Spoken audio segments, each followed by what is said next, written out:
La plupart des gens pensent que le charisme, c'est quelque chose avec lequel on naît. Soit tu l'as, soit tu l'as pas. C'est faux. Et la psychologie le prouve.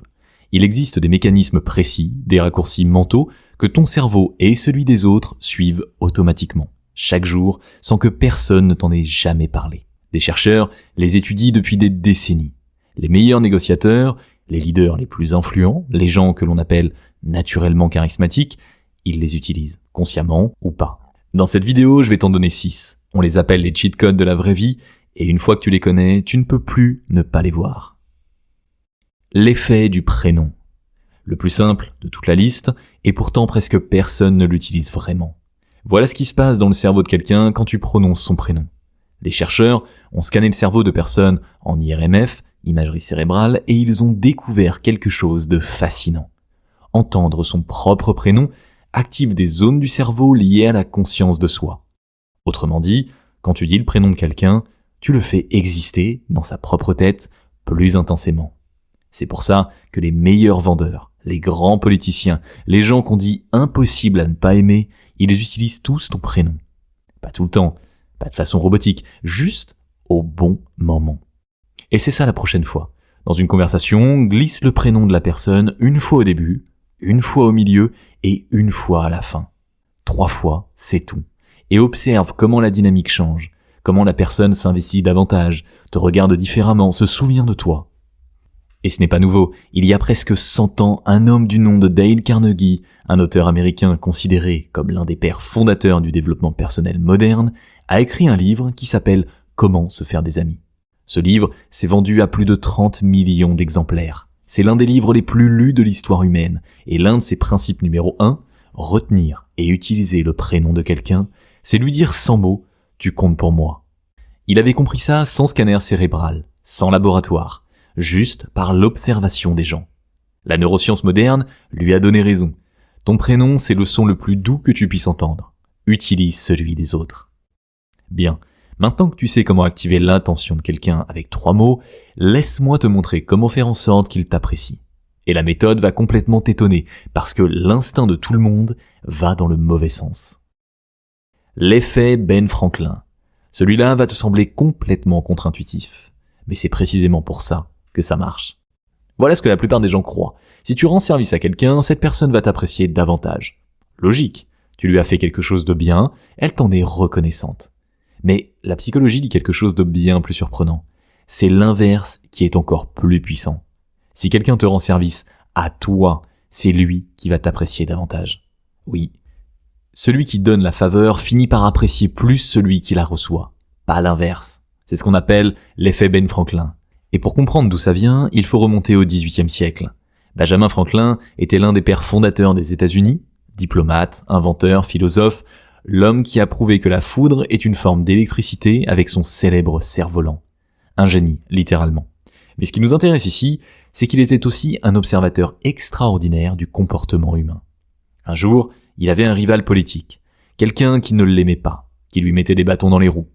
Au lieu d'essayer de lui faire des cadeaux ou de le flatter, Franklin a fait quelque chose d'inattendu. Il lui a demandé un service. Juste emprunter un livre rare de sa bibliothèque. L'homme le lui a prêté, et peu de temps après, ils sont devenus amis. Pourquoi ? Parce que le cerveau humain ne supporte pas l'incohérence. Les psychologues appellent ça la dissonance cognitive. Quand tu aides quelqu'un, ton cerveau se dit automatiquement « je lui ai rendu service, donc je dois l'apprécier. Sinon, pourquoi est-ce que j'aurais fait ça ?» Tu te racontes une histoire pour rester cohérent avec toi-même. Et cette histoire, c'est « cette personne mérite mon aide, donc elle est bien ». Comment l'activer ? La prochaine fois que tu veux créer un lien avec quelqu'un, un collègue, une nouvelle connaissance, quelqu'un que tu veux impressionner, ne lui offre pas quelque chose. Demande-lui quelque chose. Quelque chose de petit. Tu peux me recommander un bon endroit par ici ? Comment tu as fait ça ? Tu peux m'expliquer ? Tu t'y connais en X ? Tu peux me donner ton avis ? Une petite faveur. C'est tout ce qu'il faut pour que son cerveau commence à te voir différemment. Franklin avait découvert ça il y a 300 ans. Aujourd'hui, de nombreuses études en psychologie sociale confirment l'effet. La leçon, parfois la meilleure façon de te faire apprécier, c'est de laisser les autres t'aider. Voilà pour ce que tu dis et ce que tu demandes. Mais maintenant, qu'est-ce qui se passe quand tu ne dis rien du tout ? Quand c'est juste ta présence, ton écoute, ton silence. Il y a un outil utilisé par les négociateurs du FBI qui repose entièrement là-dessus, et il est redoutable. L'effet miroir. Imagine que tu es en train de négocier quelque chose d'important. Un salaire, un contrat, une situation tendue, et la personne en face de toi dit « Je ne suis pas sûr, j'ai besoin de réfléchir, c'est compliqué ». La plupart des gens répondent immédiatement, ils argumentent, ils expliquent, ils essaient de convaincre, et c'est exactement la mauvaise réaction. Les négociateurs du FBI, eux, font quelque chose de différent. Ils répètent simplement les 2 ou 3 derniers mots de la personne. C'est compliqué ? Juste ça, avec une légère intonation montante, et ils se taisent. Et quelque chose d'étrange se produit. La personne continue à parler, elle s'ouvre, elle explique, elle révèle ce qu'elle pense vraiment. Attends, je vais te donner quelque chose à faire. La prochaine conversation que tu as aujourd'hui, que ça soit dans 1 heure, ce soir, demain matin, répète les 2 ou 3 derniers mots de ce que la personne dit. Juste ça, avec une légère intonation montante. Et observe ce qui se passe. Elle va continuer à parler, elle va s'ouvrir, elle va expliquer plus. Pas parce qu'elle l'a décidé, mais parce que son cerveau ne peut pas résister au vide que tu viens de créer. Je te garantis que tu vas être surpris.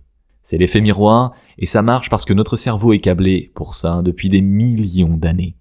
Voilà la science derrière. En 1992, des chercheurs italiens, à l'université de Parme, ont fait une découverte accidentelle en étudiant le cerveau de singe. Ils ont remarqué que certains neurones s'activaient non seulement quand le singe faisait une action, mais aussi quand il observait quelqu'un d'autre faire la même action. Ils ont appelé ça les neurones miroirs. Et chez l'humain, c'est encore plus développé. Ces neurones jouent un rôle dans la façon dont notre cerveau traite les actions des autres et seraient impliqués dans des phénomènes comme l'imitation et la connexion sociale. L'effet miroir exploite exactement ce mécanisme. Quand tu reproduis subtilement le langage corporel, le ton de la voix ou les mots de quelqu'un, son cerveau reçoit un signal inconscient. Cette personne me ressemble, je peux lui faire confiance. Comment l'utiliser concrètement ? Il y a 2 niveaux. Le niveau corporel, si quelqu'un se penche légèrement en avant pendant la conversation, fais la même chose quelques secondes après. Si quelqu'un parle doucement, baisse ton volume. Jamais de façon robotique, toujours avec un léger délai, 2, 3 secondes, comme un écho naturel. Le niveau verbal, répète les 2 ou 3 derniers mots de ce que la personne vient de dire sous forme de question. Tu te sens dépassé ? Depuis longtemps ? Et ensuite, silence. Laisse la personne remplir le vide. C'est dans ce silence que les vraies conversations commencent. Je vais te confier quelque chose. J'ai une amie avec qui, sans m'en rendre compte, j'avais adapté ma façon de parler à la sienne. Et progressivement, elle m'a fait de plus en plus confiance. Elle me partageait des choses très personnelles, elle se sentait proche de moi, plus que les gens qu'elle connaissait depuis bien plus longtemps. Je pensais que c'était juste notre complicité, jusqu'à ce que je comprenne l'effet miroir. La connexion n'était pas un accident, elle avait une mécanique. Les gens qui maîtrisent l'effet miroir ne sont pas perçus comme des manipulateurs. Ils sont perçus comme d'excellents auditeurs, comme des personnes avec qui on se sent vraiment compris. Et c'est peut-être le compliment le plus puissant qu'on peut recevoir. Ces 3 premiers cheat codes, le prénom, la faveur, le miroir, ils agissent tous sur les autres. Mais le suivant est différent. Celui-là agit sur toi, et franchement, c'est peut-être le plus libérateur de toute la liste. L'effet projecteur. Combien de fois tu t'es retenu ? Combien de fois tu n'as pas levé la main en cours, pas pris la parole en réunion, pas essayé quelque chose de nouveau, parce que tu avais peur de ce que les gens allaient penser. Cette peur-là, elle a un nom, et surtout, elle repose sur une illusion. Voici l'illusion. Tu te crois au centre de l'attention, tout le temps. Quand tu arrives en retard dans une salle, tu penses que tout le monde te regarde. Quand tu dis quelque chose de maladroit, tu penses que tout le monde s'en souvient. Quand tu portes une tenue différente, tu penses que tout le monde le remarque. Mais voici ce que la science dit vraiment. En 2000, des chercheurs de l'université Cornell ont fait une expérience simple mais révélatrice. Ils ont demandé à des étudiants de porter un t-shirt avec le visage de Barry Manilow dessus, un chanteur américain que les étudiants trouvaient particulièrement embarrassant à afficher, et d'entrer dans une salle où d'autres étudiants étaient déjà assis. Ensuite, ils leur ont demandé combien de personnes selon toi ont remarqué ton t-shirt. Les étudiants estimaient que presque la moitié de la salle l'avait vu. La réalité, moins d'un quart. La moitié de ce qu'il imaginait. Pourquoi cet écart ? Parce que toi, tu penses à ton t-shirt depuis le moment où tu l'as mis. Il occupe toute ton attention, mais les autres, ils pensent à leur propre journée, leurs propres problèmes, leur propre insécurité. Chacun est le héros de son propre film. Et dans leur film, tu es un personnage secondaire. Les chercheurs ont appelé ça l'effet projecteur. Tu te crois sous un projecteur permanent, mais ce projecteur n'existe que dans ta tête. Ce que ça veut dire concrètement ? Cette représentation que tu n'as pas faite par peur de bégayer, Cette idée que tu n'as pas proposée par peur du ridicule. Cette personne à qui tu n'as pas parlé parce que tu pensais ne pas être assez intéressant. Toutes ces occasions manquées, elles reposaient sur une illusion. La prochaine fois que tu sens cette peur monter, rappelle-toi, les autres sont beaucoup trop occupés à penser à eux-mêmes pour vraiment te juger. Prends la parole, essaie, ose. Ce cheat code est le seul de cette liste qui ne change pas la façon dont les autres te voient. Il change la façon dont tu te vois, toi. Et c'est peut-être le plus important de tous. Maintenant que tu sais que personne ne te regarde autant que tu ne le crois, il est temps de passer à l'action.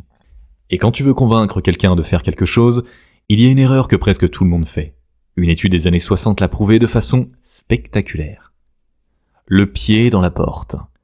Voici une question rapide. Si tu voulais convaincre quelqu'un de faire quelque chose d'important, qu'est-ce que tu ferais en premier ? Tu expliquerais, tu argumenterais, tu montrerais pourquoi c'est une bonne idée. C'est ce que tout le monde fait et c'est exactement pour ça que ça ne marche pas. Imagine que tu veux demander une augmentation à ton patron, ou convaincre quelqu'un de t'aider sur un gros projet, ou même persuader un ami de t'accompagner dans quelque chose qu'il n'a pas envie de faire. La plupart des gens font la même erreur. Ils attaquent directement avec la grande demande. Et la grande demande, elle fait peur.